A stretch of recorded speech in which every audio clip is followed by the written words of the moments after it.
Some people might say that Bhagavan himself had the experience. He even let some devotees feel the energy center, and they felt some throbbing, I think.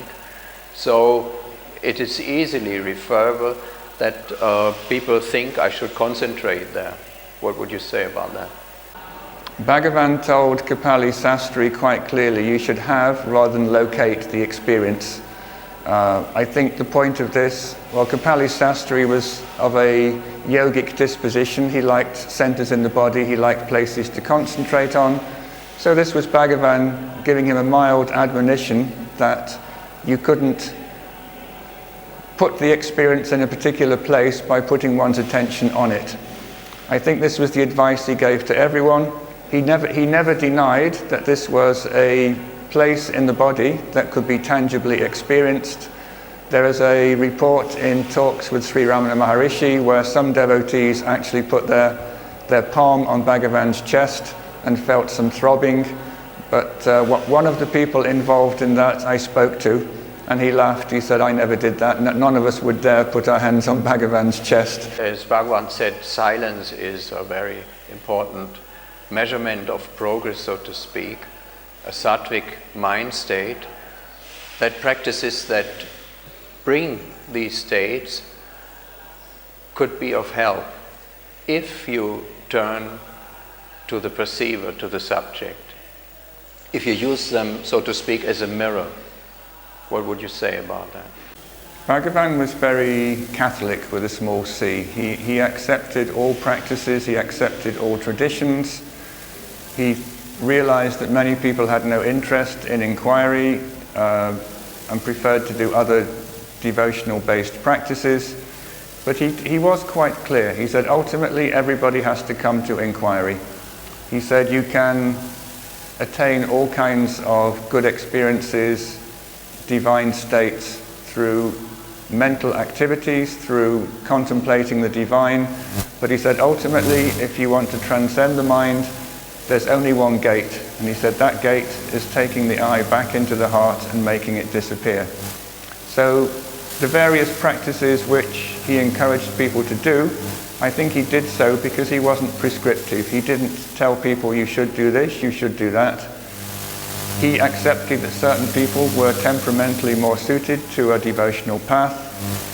But he said you don't have to do these as preliminary qualification or preparation for inquiry. This is something that I think needs to be emphasized, that Bhagavan didn't ever think that anyone was unfit to practice inquiry. Bhagavan never said that if you've done enough japa or pranayama, if you're mature, if you're ready, then I advise you to self-inquiry. I've gone through every single word that Bhagavan ever wrote, every single word of his that was recorded in a speech, and there isn't a single occasion in any ashram book when Bhagavan says, you're not ready for inquiry, you should do something else. My understanding of who can do self-inquiry and who can't is entirely dependent on the temperament of the person involved. If you think that you want to do it, if you have a passion for it, then you're ready. Then you're the person that can benefit from it. If that particular path doesn't appeal to you, Bhagavan is not going to make you do it because he knows that a lot of people simply won't benefit from what they perceive to be a rather dry, arid, non-devotional practice. But at the same time, he isn't in any place saying that you have to do these devotional practices in order to get ready for inquiry. He said you do them simply for their own sake. You love God unconditionally because that's a great thing to do. But ultimately, if you want that state of self in which the I is absent, you have to come to inquiry, take up the practice of inquiry, and allow the I to go into the heart and be extinguished. Before we were talking about Annamalai Swami and his experience, his difficulties he had during the working years here. He was constructing all the buildings, as we know, and that he found it much easier to do this work when he had time for contemplation. The question is, how much can we use concentrated mind states if we don't forget the subject and don't get lost in a nice experience? To me, it seems to be an advantage, because it carries on even in the everyday life and makes it easier. I agree that some non-inquiry practices can lead back to inquiry if you, at some point during the practice, become aware of the person who is doing the practice. The classic example of this is Ganapati Muni coming to Bhagavan in 1907 and complaining to Bhagavan, "I've done millions and millions of japa, but I'm not getting any results. Is my tapas tainted? Meaning, am I doing it the wrong way? Is there something wrong with my practice?" And Bhagavan, in essence, said that he should be aware of that which within himself was repeating the japa and take that experiencer, that repeater of the japa, back to its source. Now this, in that moment, was just what Ganapati Muni needed to hear. He'd spent years and years doing very intense, focused, concentrated contemplation on objects. His subject, the I Ganapati, was contemplating objects of female deities, repeating mantras, doing japa, but he felt it wasn't being productive, he wasn't getting results. And when Bhagavan said, "Be aware of that which within you is doing the chanting and hold on to that place where the chanter arises," Ganapati Muni immediately realized what was the shortcoming, if you like, of his previous practice, became delighted, prostrated to Bhagavan, called him Bhagavan Sri Ramana Maharshi, and for at least a time became convinced that this was the way to go forward. So I think whatever your practice is, if at some point you become aware that there's a practitioner, and that if that practitioner can be held onto vigilantly, then that practitioner will slowly subside and disappear. If it needs the practice to bring you to that point, then it's good preparation. But if the practice becomes an end in itself, if you become attached to how many million mantras you've done per day, or how much bliss you generate from focusing on an external object, then you're heading in the wrong direction. Concentration on objects takes you away from the self. Concentration on subjects takes you towards the self. People that are new to this path may be interested, what does it help me? What benefits would come with self-inquiry if I really go into this? Bhagavan always insisted that inquiry was for the dissolution of the sense of the individual self, but he did also admit that if you took up the practice, good things would happen to you. You'd get peaceful, you get quiet. He even said it was the best medicine. He said if you did self-inquiry regularly, it was a good way of keeping the body healthy. Now, Arthur Osborne, I wish I could remember where I'd read this. He had this wonderful line that said, self-inquiry is a win-win practice. Either you get enlightened or you just get peaceful and happy. Now, there's no downside to self-inquiry. If you follow a yogic path, if you try and do Kundalini yoga, then you might end up, if you have that kind of predisposition, getting into various psychotic states. There are practices which are somewhat dangerous. I haven't ever come across a single person who has started doing self-inquiry who has ever suffered from any adverse effects whatsoever. Those who have pursued it all say that although it's hard work, it's boring at times, it's improved their mental stability, it's increased the amount of time that they spend in peaceful, happy states. What else do you want from life? You can be very extreme, you can strive for liberation, or you can simply do it to keep your mind clean and tidy and live a happy, peaceful, well-adjusted life with your family and doing your job.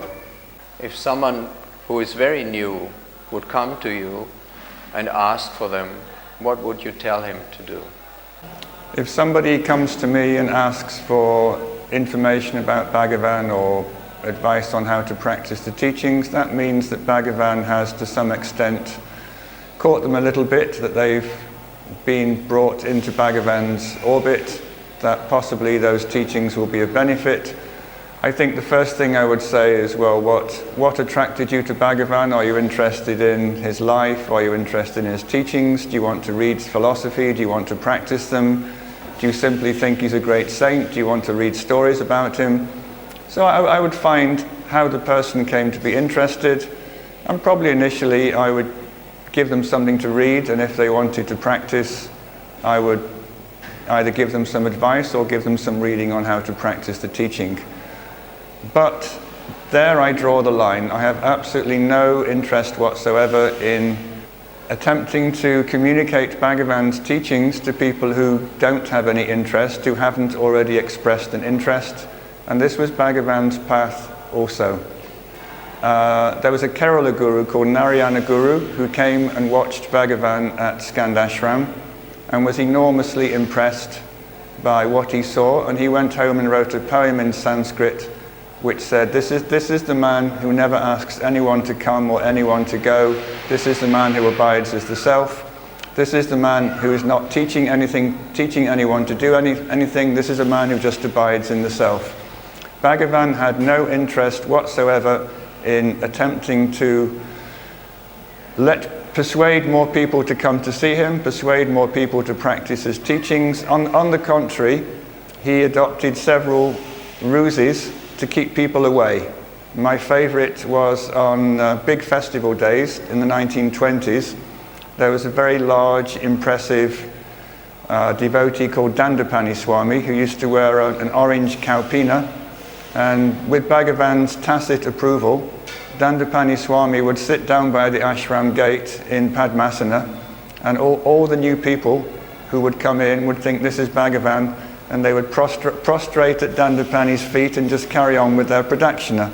Bhagavan was totally okay with this. He said, the good people know I'm here, the good people know what I look like.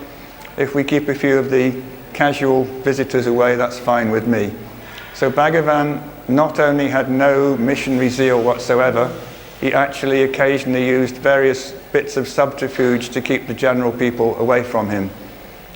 Now, I remember very clearly, I think it was about 1980, I was in a seminar in Bangalore, and at that time there was a devotee who had decided that the whole world should hear about Bhagavan and his teachings, and he had big fundraisers behind him. He was very energetic.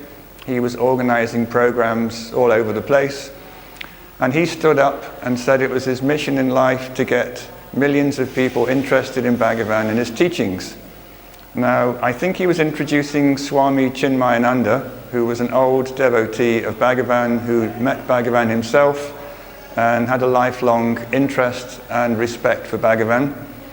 And Swami Chinmayananda stood up and looked in a rather perplexed way at this man and said, I think you've got it completely wrong. He said, the more accurately you explain Bhagavan's teachings, you'll discover the fewer people are interested in them. If you succeed in getting millions of new devotees as followers of Bhagavan, that will only be an indication of the extent to which you've watered down his teachings. And he sat down. So I think this is true. I think Bhagavan's teachings should not be watered down. There shouldn't be a every man's people's version of the Dharma. I think those who are ready to come to Bhagavan find him. I found him because somebody pushed a book into my lap. Other people find him because they fall in love with his picture. Everybody has a different story. It's not just intellectuals or philosophers who come here. I've met people I've written about people who have no education, child widows, people who just came into Bhagavan's hall, fell in love with him, and spent the rest of their life in a devotional relationship with him. He attracted all kinds of people. He never did anything to make them come. He never told any of them to go away. There is a certain bond, a certain connection that Bhagavan has with certain people, and those people will discover Bhagavan. They will find him. They will come here in their own time. There will be some proximate cause. There will be a book that a friend lends them. There will be a picture on a wall. There will be some casual conversation. Bhagavan himself doesn't need missionaries. He doesn't need people like me simplifying the teachings. Bhagavan has his own people. They're scattered all over the world, and when the time is ripe, every single one of those people will get a hint or a nudge from someone or something. They'll pick up a book, they'll get hooked, and they'll be devotees for the rest of their lives.